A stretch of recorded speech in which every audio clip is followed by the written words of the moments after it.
আসসালামু আলাইকুম প্রিয় বন্ধুরা, আজকে আমি এসেছি পাহাড়পুর বৌদ্ধবিহার তথা সোমপুর মহাবিহারে।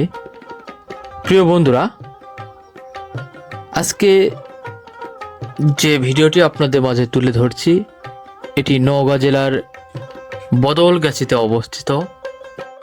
প্রিয় বন্ধুরা, প্রথমেই টিকিট কেটে নিলাম পাহাড়পুর বৌদ্ধবিহারে প্রবেশের জন্য। আর প্রতিটি টিকিটের মূল্য নিয়েছিল আমাদের কাছ থেকে 30 টাকা। তো আমরা 3 জন গিয়েছিলাম, 90 টাকা দিয়ে টিকিট কেটে নিলাম। প্রিয় বন্ধুরা, আপনাদের মাঝে পাহাড়পুর বৌদ্ধবিহারের ইতিহাসটুকু তুলে ধরার চেষ্টা করছি। আমি এমডি নাজমুল।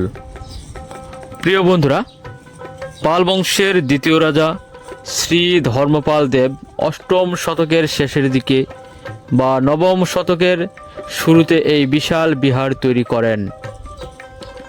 এটি প্রাচীন বাংলার অন্যতম শ্রেষ্ঠ শিল্পকর্ম।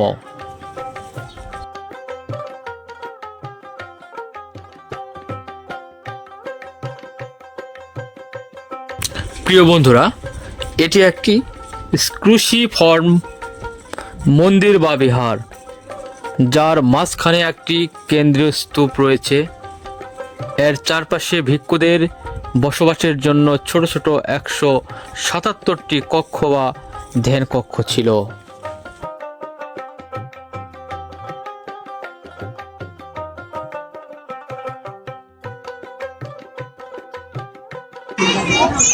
বন্ধুরা, আমি ইতিমধ্যেই পাহাড়পুরের যে পর্যটন কেন্দ্র রয়েছে সেখানে প্রবেশ করেছি। আমরা এখন পাহাড়পুরের যে মেইন অংশ সেখানে যাব। তো চলুন সবাই সেখানে যাই এবং সেই সৌন্দর্যটি উপভোগ করি। আসুন সামনের দিকে এগিয়ে যাই। এটি বৌদ্ধ ধর্মের মহাযান শাখার একটি প্রধান কেন্দ্র ছিল। এখানে শুধুমাত্র উপমহাদেশের নয়, চীন, তিব্বত, মায়ানমার, ইন্দোনেশিয়া থেকেও বৌদ্ধ ভিক্ষু ও পণ্ডিতরা জ্ঞান অর্জনে আসতেন। প্রিয় বন্ধুরা, এই পাহাড়পুর বৌদ্ধবিহার তথা সোমপুর মহাবিহারে প্রত্যেক দিন হাজার হাজার পর্যটকদের আগমন ঘটে। তারা আসেন এখানে এই পাহাড়পুরের যে সৌন্দর্য, যে ইতিহাস, সেগুলোকে বাস্তবে উপলব্ধি করার জন্য।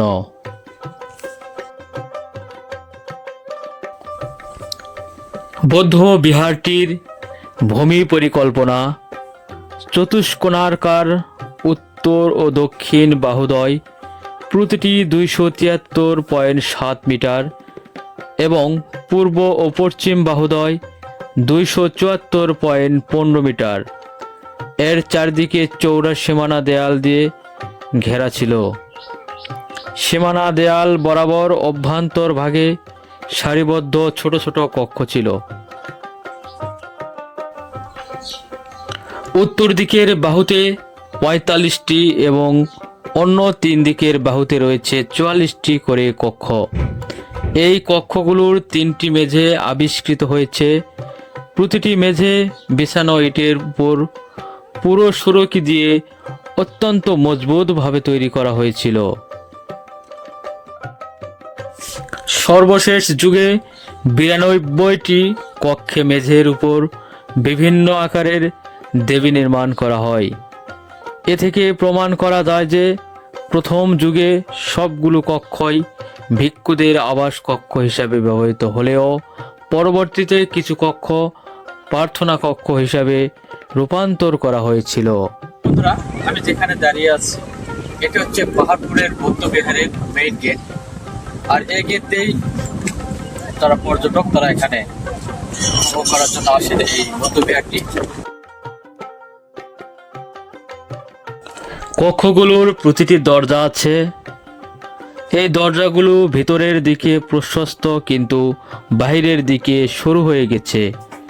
কোনো কোনো কক্ষে কুলঙ্গি পাওয়া যায়। কুলঙ্গি সংবলিত কক্ষগুলোর মেঝেতে দৈনন্দিন ব্যবহারযোগ্য বেশ কিছু দ্রব্যাদি পাওয়া যায়। ভেতরের দিকে কক্ষগুলোর দৈর্ঘ্য 4.26 মিটার এবং প্রস্থ 4.11 মিটার। কক্ষের পিছনের দিকে দেয়াল অর্থাৎ সীমানা দেয়াল 4.87 মিটার এবং সামনের দেয়াল 2.44 মিটার চওড়া।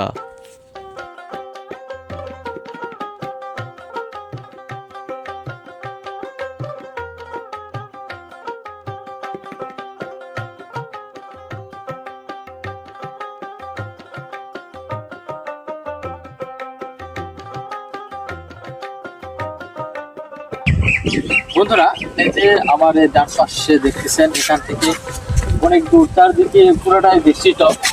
এখানে যারা ভিক্ষু ছিলেন, অর্থাৎ বর্তমানে বিশ্ববিদ্যালয়ের যারা ছাত্রবাসে থাকেন, সেরকমই এক সময় এখানে যারা পড়াশোনা করতেন তাদেরকে ভিক্ষু বলা হতো এবং তারা এই ঘরগুলোতে থাকতেন, পড়াশোনা করতেন, যার ধ্বংসাবশেষ আজও মানুষের মাঝে বিরাজ করতেছে, যা এই বৌদ্ধ বিহারের একটি আকর্ষণীয় অংশ হিসাবে ব্যাপক পরিচিত।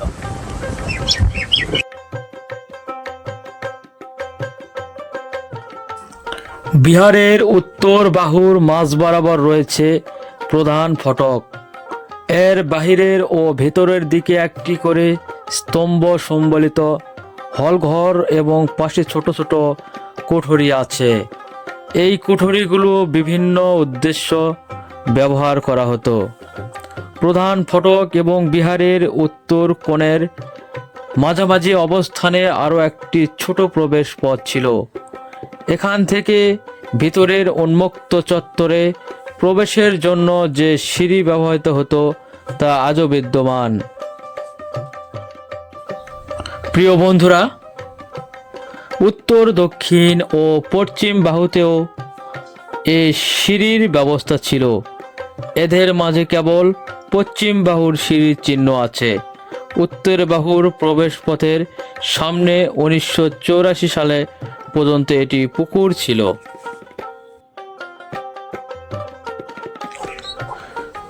প্রিয় বন্ধুরা, পাল বংশের দ্বিতীয় রাজা শ্রী ধর্মপাল দেবের 8ম শতকের শেষের দিকে বা 9ম দশকের শুরুতে এ বিশাল বিহারটি তৈরি করেন।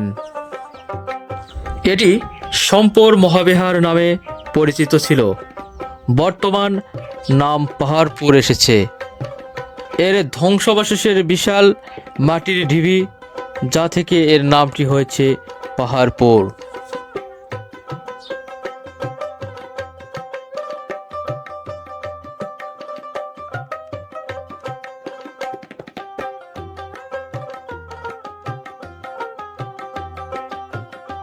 দেখতে প্রায় সেই সম্পর বা বৌদ্ধবিহারে এসেছি, যা বৌদ্ধবিহারের মেইন গেট, যেখানে ওটা হয় সিঁড়ি দ্বারা, সেখানে আমি দাঁড়িয়ে রয়েছি।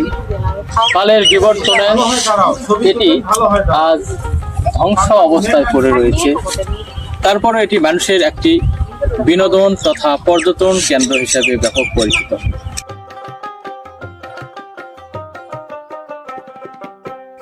প্রিয় বন্ধুরা, বিহারের অন্তর্বর্তী স্থানের উন্মুক্ত চত্বরের মধ্যবর্তী স্থানে রয়েছে কেন্দ্রীয় মন্দিরের ধ্বংসাবশেষ। এখন এটি 21 মিটার উঁচু হলেও মূল মন্দিরটি কমপক্ষে 30 মিটার উঁচু ছিল। 3টি ক্রমহ্রাসমান ধাপে ঊর্ধ্বগামী এ মন্দিরটির ভূমি পরিকল্পনা শুক্রাকার। প্রতিটি শুক্রাবাহুর দৈর্ঘ্য প্রস্থ 108.3 মিটার ও 95.45 মিটার। কুশের মধ্যবর্তী স্থানে আরও কয়েকটি অতিরিক্ত দেয়াল কৌণিকভাবে যুক্ত। মূল পরিকল্পনাটির কেন্দ্রে দরজা জানালাবিহীন একটি শূন্যগর্ভ চতুষ্কোণার প্রকোষ্ঠ আছে। এই প্রকোষ্ঠটির মন্দিরের তলদেশ থেকে চূড়া পর্যন্ত বিস্তৃত।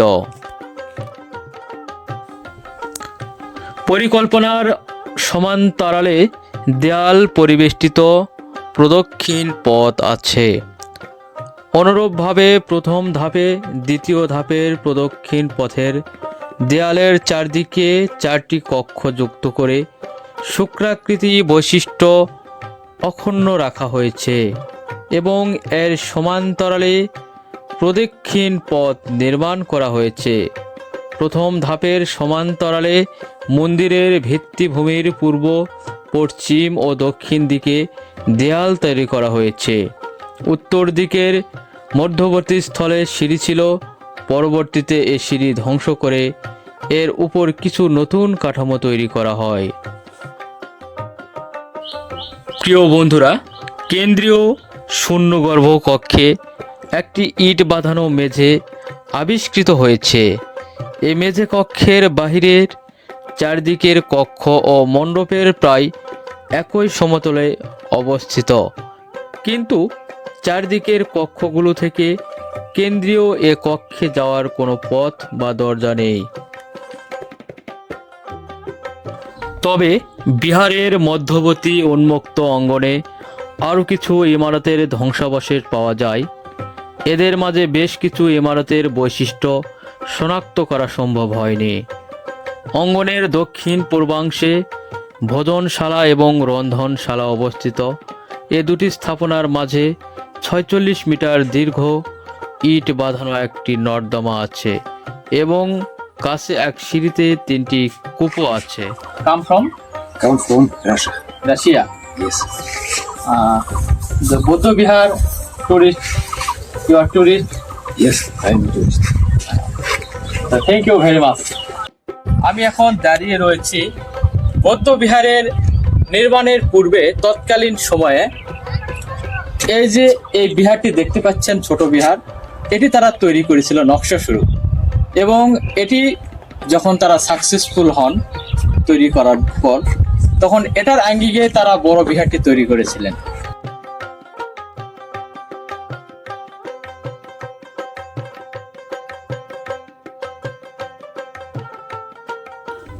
প্রত্নতাত্ত্বিক এই নিদর্শনটির ভূমি পরিকল্পনা চতুর্ভুজ আকৃতির। এটি বাংলাদেশের উত্তরবঙ্গের প্লাবন সমভূমিতে অবস্থিত বরেন্দ্র নামক অনুচ্চ এলাকার অন্তর্ভুক্ত। মাটিতে লোহজাত পদার্থের উপস্থিতির কারণে মাটি লালচে। অবশ্য বর্তমানে এ মাটি অধিকাংশ স্থানে পললের নিচে ঢাকা পড়েছে। পার্শ্ববর্তী সমতল ভূমি থেকে প্রায় 30.30 মিটার উঁচুতে অবস্থিত। পাহাড় সদৃশ্য স্থাপনা হিসাবে এটি টিকে রয়েছে।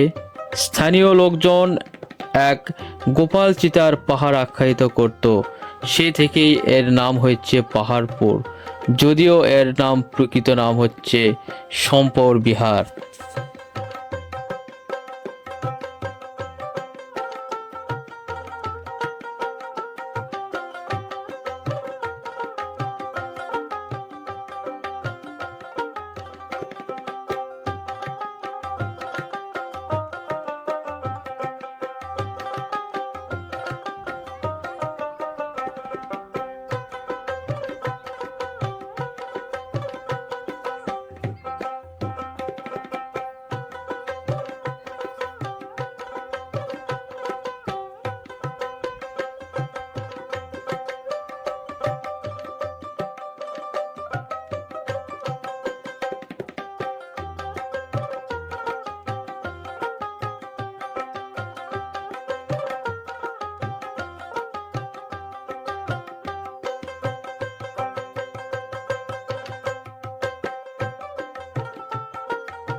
আসসালামু আলাইকুম।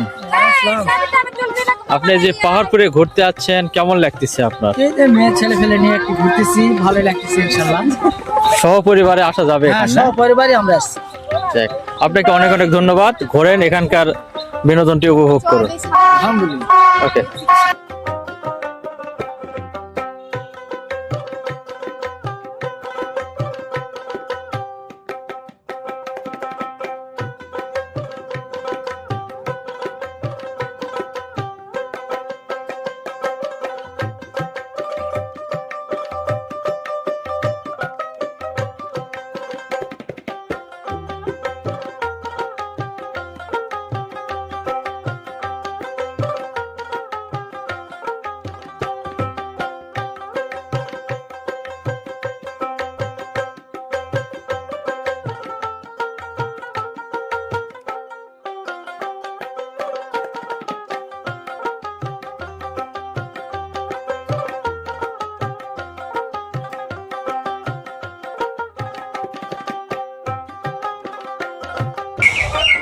বন্ধুরা, দীর্ঘ সময় এই পাহাড়পুরে ঘুরলাম, এখানকার সৌন্দর্যগুলো উপভোগ করলাম।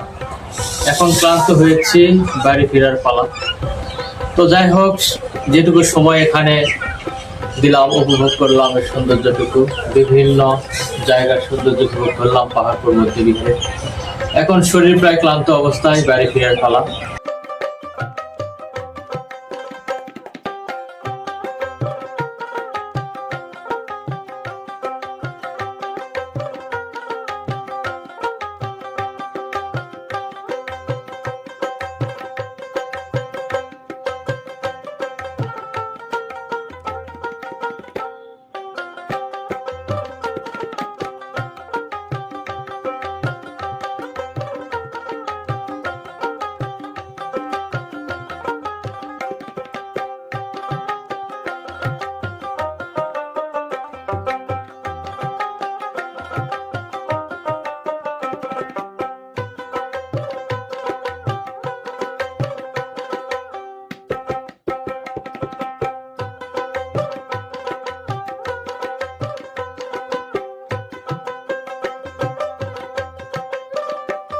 আপনারাও চাইলে এই নওগাঁ জেলায় বদলগাছিতে অবস্থিত বৌদ্ধ বিহার বা সম্পর বিহারে আসতে পারবেন।